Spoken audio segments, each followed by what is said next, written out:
Dhanik Bharat Educational Institutions, Inter, IIT, JEE, NEET, admission opened. BRS మాజీ MLA Balka Suman వివాదాస్పద వ్యాఖ్యలు చేశారు. మిలిటెంట్ యాక్టివిటీ చేయాలంటూ పార్టీ నేతలకు పిలుపునిచ్చారు.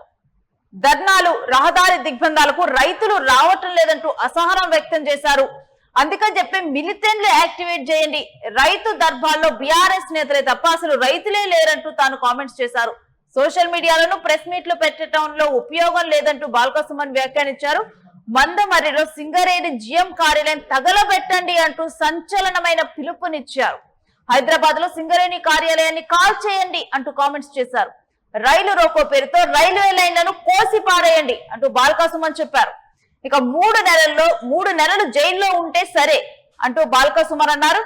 ఇక మన పార్టీకి, మన నాయకత్వానికి మైలేజ్ రావాలి, పని చేస్తే పైసలు తన్నుకుంటూ వస్తాయంటూ బాల్కా సుమన్ సంచలనమైన వ్యాఖ్యలు చేశారు. ఇక ఒక నాయకుడు అనేవారు కింది స్థాయి క్యాడర్ కు ఇవా చెప్పేది అంటే శాంతి భద్రతలను కొట్టిపారేయమని చెప్తారా? ఈ రకంగా అంటే రైలు పట్టాలు కోసేయండి, కార్యాలయాల్ని తగలబెట్టేయండి, మహా అయితే 1 నెల జైల్లో ఉంటారు, 2 నెలలు జైల్లో ఉంటారు, జైలుకి వెళ్ళి వస్తే ఒక సర్టిఫికెట్ వస్తుంది, అది చాలా గ్రేట్ అన్నట్లుగా బాల్కా సుమన్ ఏదైతే మాటలు మాట్లాడారో ఇక ఇవన్నీ కూడా ఇప్పుడు సంచలనంగా మారాయి. అయితే ఒక్కటి కాలబెట్టి చూడండి, పైసలు ఎట్లా రావో చూడండి అంటూ అక్కడ ఉన్నటువంటి జనాలందరికీ, క్యాడర్ కు ఈ విధంగా బాల్కా సుమన్ కామెంట్స్ చేయడం జరిగింది. ఇక బాల్కా సుమన్ కామెంట్స్ పై అధికార కాంగ్రెస్ పార్టీ నేతలు విమర్శలు చేస్తున్నారు. ఉగ్రవాదుల తరహాలో బాల్కా సుమన్ మాటలు ఉన్నాయంటూ మండిపడుతూ ఉన్నారు. ఇక అదే స్టేజ్ మీద హరీష్ రావు కూడా ఉన్నట్లు తెలుస్తుంది. ఇక బాల్కా సుమన్ వ్యాఖ్యలకి ఒక్కసారిగా అక్కడ ఉన్నటువంటి వారు కూడా కమ్ముతున్నట్లు తెలుస్తుంది. ఇక బాల్కా సుమన్ చేసినటువంటి వ్యాఖ్యల మీద తీవ్ర విమర్శలు కూడా వస్తున్నాయి. ఒక్కసారి బాల్కా సుమన్ మాట్లాడినటువంటి మాటలు, సంచలనమైన కామెంట్స్ విందాం. రైతులు వస్తున్నారా రోడ్ల మీదకి? నిన్న మా భీమారంలో నేషనల్ హైవే దిగ్బంధించారు మా వాళ్ళు. 5 రైతులు వచ్చిర్రు, 60-70 మంది మనోళ్ళు. నిన్న చెన్నూరులో కిష్టంపేట దగ్గర జాతీయ రహదారి మీద కూర్చున్నారు. 4-5 రైతులు, మళ్ళా 100 మంది మనోళ్ళే. సో వస్తలేరు. మిలిటెంట్ యాక్టివిటీ చేయాలి. ముచ్చట్లు ఎప్పుడు కాదు, మీటింగ్లు పెట్టుడు కాదు, సోషల్ మీడియా ప్రెస్ మీట్లకి ఇవి కాదు, మిలిటెంట్ యాక్టివిటీ చేయాలి. పెట్టురు మందమరి డివిజన్లో ప్రోగ్రామ్ పెట్టురు, పోయి మొత్తం జీఎం గారి ఆఫీస్ కాల పెడదాం, పోతే 1 నెల రోజులు జైలుకు. కాబట్టి మిలిటెంట్ యాక్టివిటీ కూడా మీరు సీరియస్గా ప్లాన్ చేయాలి. అవసరమైనంత రోజు సింగరేణి భవన్ కాల పెట్టుర్రి, మొత్తం అంగడి వేసి పారేరు, ఏముంది? ఆ ఫీలింగ్ రావాలి, ఆ ఓనర్షిప్ రావాలి మన సంఘం మీద, మన నాయకత్వం మీద. కాబట్టి మిలిటెంట్ యాక్టివిటీ ప్లాన్ చేయరు. మన ఏరియాలో అన్ని రైల్వే లైన్లు ఉన్నాయి, కోసిపారేరు. రోజు ఓ ప్రోగ్రామ్ పెట్టి రైలు రోకాన్ని పెట్టి రైలు కోసిపారే. సీరియస్ పైసలా? నువ్వు పని చేస్తే పైసలు అవి తండాలు తన్నుకుంటూ వస్తాయి. నువ్వు ఒకటి కాలబెట్టి ఎవడు ఇయ్యడు పైసలు.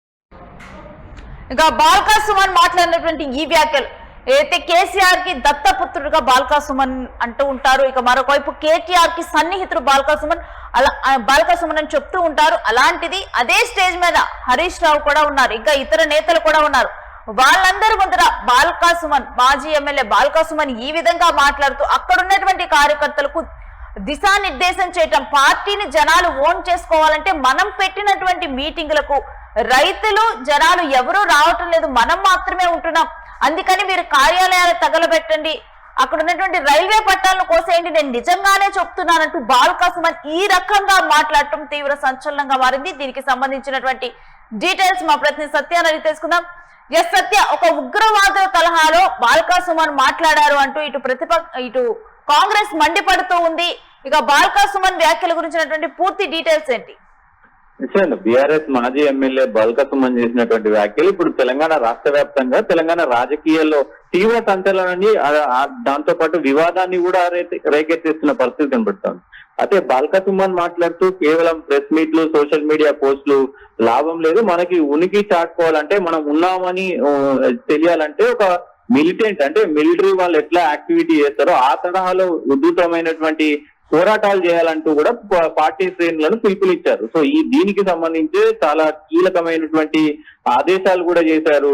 కొన్ని ఏదైతే రాష్ట్ర రోకో కావచ్చు, రైల్ రోకో కావచ్చు, అలాగే కొన్ని అంటే ప్రభుత్వానికి సంబంధించినటువంటి వాటిని తగలబెట్టడం కావచ్చు, వీటన్నిటికి సంబంధించి కూడా కొన్ని కీలకమైనటువంటి వ్యాఖ్యలు చేశారు. అయితే ప్రస్తుతం ఆయన చేసినటువంటి వ్యాఖ్యలు 2 విధాలుగా, అటు కాంగ్రెస్ ప్రభుత్వాన్ని విమర్శిస్తూనే ఇటు సొంత పార్టీని కూడా మరి విమర్శించిన పరిస్థితి కనబడుతోంది. ఆయన ప్రధానంగా ఆయన ముందు అన్న మాటల్ని కనుక చూస్తే ఖచ్చితంగా మనం ఏదైతే రైతుల గురించి పోరాడుతున్నామో ఇటీవల నిర్వహిస్తున్నటువంటి ధర్నాలు రహదారి దిగ్బంధాలకు రైతులు ఎవరు పెద్దగా రావడం లేదు అనేది ఇక్కడ ప్రధానంగా ఆయన మాట్లాడినటువంటి మాట.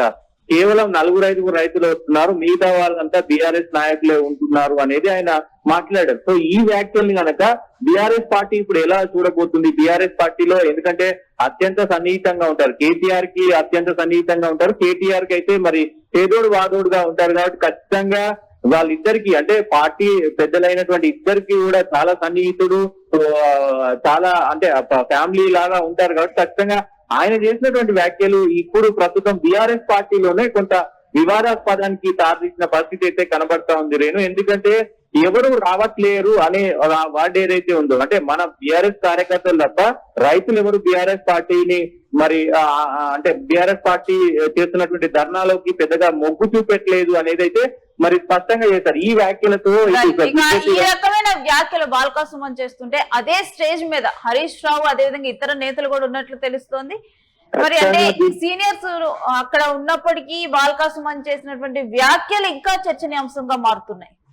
డెఫినెట్ గా దీనిపైన ఇప్పుడు కేటీఆర్ గాని అలాగే కేటీఆర్ గాని హరీష్ రావు గాని ఎలా స్పందిస్తారో చూడాల్సిన అవసరం ఉంది. దాంతో పాటు ఆయన కొన్ని ఏదైతే మందమరికి సంబంధించి ఈ పార్టీ అంటే తన పార్టీ పైన తనే విమర్శలు చేసిన పరిస్థితిని మరి ఇప్పుడు బీఆర్ఎస్ పార్టీ ఎలా చూస్తుంది చూడాలి. కేసీఆర్ దీనిపైన ఖచ్చితంగా ఎలా స్పందిస్తారో చూడాల్సిన అవసరం ఉంటుంది. ఎందుకంటే ఇది పార్టీ క్షేత్ర స్థాయిలోకి వెళ్తే కనుక పార్టీని ఎవరు ఆదరించట్లేదు అనే భావజాలం కూడా వెళ్తుంది. దాన్ని బీజేపీ కాంగ్రెస్ వాడుకునే అవకాశం ఉంటుంది. అది పక్కన పెడితే ఇంకోటి మందమరిలో ఉన్నటువంటి సింగరేణి కార్యాలయం, హైదరాబాద్ లో ఉన్నటువంటి సింగరేణి భవన్ ని తగలబెట్టాలి, రైలుకు సంబంధించి రైలు రోకో చేయాలి, ఆ పేరుతో లైన్లను కూడా పట్టాలను కూడా తీసి పారేయాలి, మొత్తం కూడా కాల్చాలి అంటూ కూడా ఆయన చేసినటువంటి వ్యాఖ్యలు. మా అంటే ఏం చేస్తారు, 6 నెలలు జైల్లో పెడతారు, దానికైనా మనం సిద్ధంగా ఉండాలి అంటూ కూడా కొంత మరి ఆయన చేసినటువంటి వ్యాఖ్యలు ఒక్కసారిగా రాజకీయ వర్గాల్లో ఇటు మొత్తం కూడా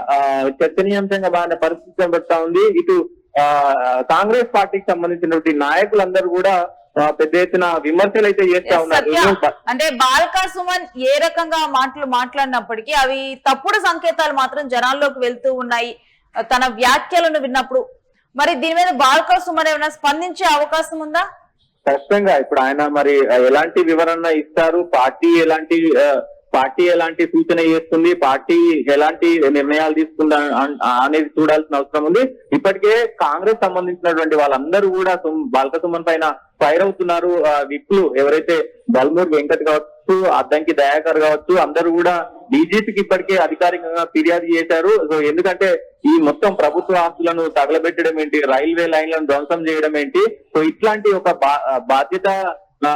బాధ్యతారహితంగా ఉండాల్సినటువంటి వ్యక్తి అంటే ఒక మాజీ ఎమ్మెల్యేగా పనిచేశాడు. ఆయన మాటలు ఎలా ఉన్నాయంటే నక్సలైట్లలా ఉన్నాయి, ఉగ్రవాదుల్లా ఉన్నాయి, మన ప్రభుత్వ కార్యాలయాలను తగలబెడితే తీరని నష్టం జరుగుతుంది అంటూ కూడా మరి ఆయన చేసినటువంటి వ్యాఖ్యలను చాలా మండిపడుతున్నారు. ఖచ్చితంగా ఇది బీఆర్ఎస్ అలాగే బాల్కా సుమన్ కుట్రపూరితంగా చేసినటువంటి వ్యాఖ్యలే. అంటే తెలంగాణ రాష్ట్రంలో ఖచ్చితంగా శాంతి భద్రతలకు విఘాతం కల్పించే విధంగా ఆయన చేసినటువంటి వ్యాఖ్యలు ఉన్నాయి. ఖచ్చితంగా ఏదో దేనికో పూనుకుంటున్నారు, రాష్ట్రంలో శాంతి భద్రతలను క్షీణింపజేయడానికి, ప్రజాస్వామ్యాన్ని ఇది చేయడానికి ఖచ్చితంగా కుట్రలు చేస్తున్నారు. కాంగ్రెస్ ప్రభుత్వాన్ని అప్రతిష్ట పాలు చేసేందుకు బీఆర్ఎస్ కుట్ర చేస్తున్నట్టు కూడా మండిపడుతూ ఉన్నారు. ఖచ్చితంగా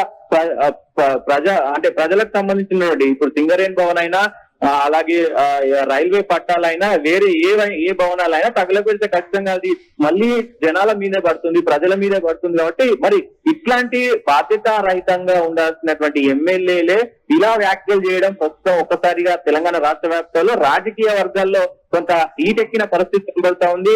అటు కాంగ్రెస్ పార్టీకి వార్నింగ్ ఇచ్చారా, లేకపోతే ఉన్న బీఆర్ఎస్ పార్టీకే వార్నింగ్ ఇచ్చారా, లేదంటే ఏంటి ఆయన చేసిన వ్యాఖ్యలకు మరి అంతరాయం ఏంటి అనేది కూడా చూడాల్సిన అవసరం అయితే ఉంటుంది. దీనిపైన ఇటు కాంగ్రెస్ గాని అటు బీఆర్ఎస్ గాని ఎలాంటి నిర్ణయాలు తీసుకోబోతుంది అనేది చూడాలి. ఇప్పటికే కాంగ్రెస్ అయితే మరి డీజీపీకి నోటీసులు ఇచ్చిన పరిస్థితి కనబడతా ఉంది. ఖచ్చితంగా ఆయన పైన చర్యలు తీసుకోవాలి. ఇది ఒక ఉగ్రవాద చర్యలాగా ఆయన వ్యాఖ్యలు ఉన్నాయంటూ కూడా మరి వర్ణించారు. చూడాలి ఏం జరగబోతుంది అనేది చూడాల్సిన అవసరం ఉంది. దాంతో పాటు కొంత హాట్ గా మరి ఈ వ్యవహారం అంతా నడుస్తుంది. Arrange right Satya, thanks for the details.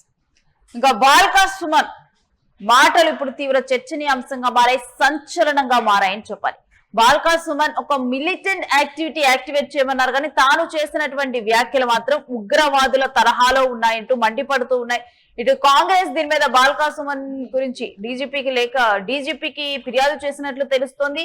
ఇక ఈ రకంగా బాల్కా సుమన్ మీద మరి ఈ రకమైన కామెంట్స్ చేసినందుకు, ఎందుకంటే శాంతి భద్రతలకు విఘాతం కలిగించేలాగా కూడా అతని వ్యాఖ్యలు ఉన్నాయి. ఇక్కడ రైల్వే పట్టాలు కోసేయండి, ఈ రకంగా కూడా తాను మాట్లాడటము, కార్యాలయాల్ని తగలబెట్టేయండి అని చెప్పటము, అంటే కార్యకర్తల్లో ఒక రెచ్చగొట్టే విధంగా వ్యాఖ్యలు చేశారు నాయకులు అనేవాళ్ళు.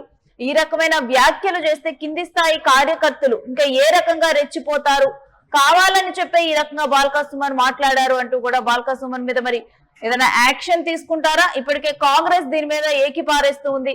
మరొకవైపు అసలు బీఆర్ఎస్ నుంచి బాల్కా సుమన్ చేసినటువంటి వ్యాఖ్యల మీద ఎటువంటి స్పందన వస్తుంది ఏంటి అనేది ఒక ఆసక్తి నెలకొని ఉంది బాల్కా సుమన్ వ్యాఖ్యల మీద.